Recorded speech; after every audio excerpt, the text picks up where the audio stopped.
Imagine waking up every morning to a feeling so familiar it's almost uncomfortable, as though today is just a faded copy of yesterday, where the same negative thoughts repeat endlessly, pulling you into a spiral you can't seem to escape.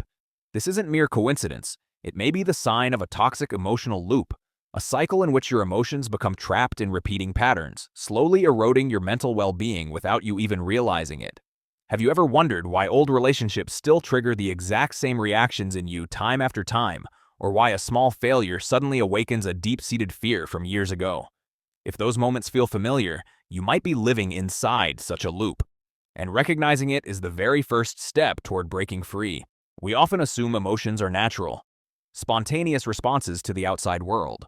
Yet according to Aaron Beck's cognitive theory, they are actually shaped and filtered through schemas, deeply ingrained cognitive frameworks formed early in life that color every experience we encounter and create self-reinforcing cycles.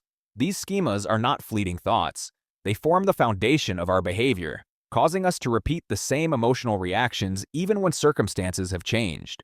Consider someone who grew up in an unstable environment and developed an anxious attachment style, as described in John Bowlby's attachment theory.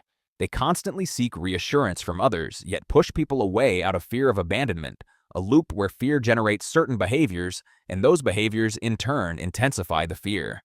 One common type of toxic loop stems from unresolved trauma.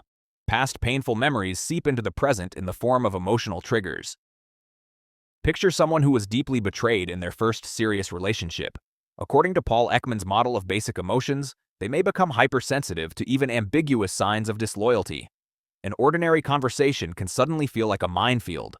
They react with anger or anxiety without clear reason, then withdraw or argue, only to feel guilty later and try to make up for it.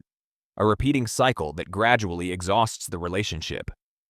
This isn't weakness. It's the result of an overactive limbic system, particularly the amygdala, which responds excessively to stimuli that resemble past threats, creating a feedback loop that persists until conscious intervention occurs. Another type arises from self-sabotaging patterns tied to personality traits. In the Big Five model, high neuroticism makes a person prone to chronic anxiety.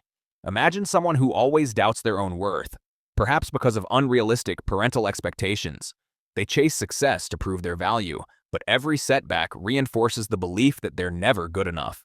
This leads to procrastination or avoidance, a loop in which the initial effort is drowned by fear, and fear then prevents further effort.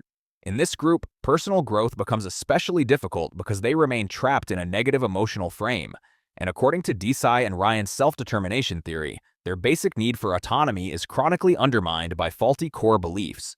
A third form appears in toxic relationships, where insecure attachment dynamics create mutual dependence. Think of a couple in which one partner constantly tries to control the other to soothe their own insecurity, while the second partner yields to maintain peace. According to B.F. Skinner's behavioral principles, the negative reinforcement, avoiding conflict, strengthens the behavior, yet over time it leads to emotional burnout for both. They may see the problem, attempt change, but old patterns resurface because they lack the tools to interrupt the cycle. Thus, the loop continues across years. These examples are not meant to judge, but to illuminate how our emotions, however complex, can be understood through the lens of psychology. When you begin to notice you're caught in such a pattern, start with gentle, non-judgmental observation. Keep an emotion journal to track recurring triggers, or consider cognitive behavioral therapy to restructure outdated schemas. Ultimately, breaking a toxic emotional loop is not about erasing the past. It's about constructing a present in which your emotions serve you instead of imprisoning you, opening the door to genuine growth and freedom.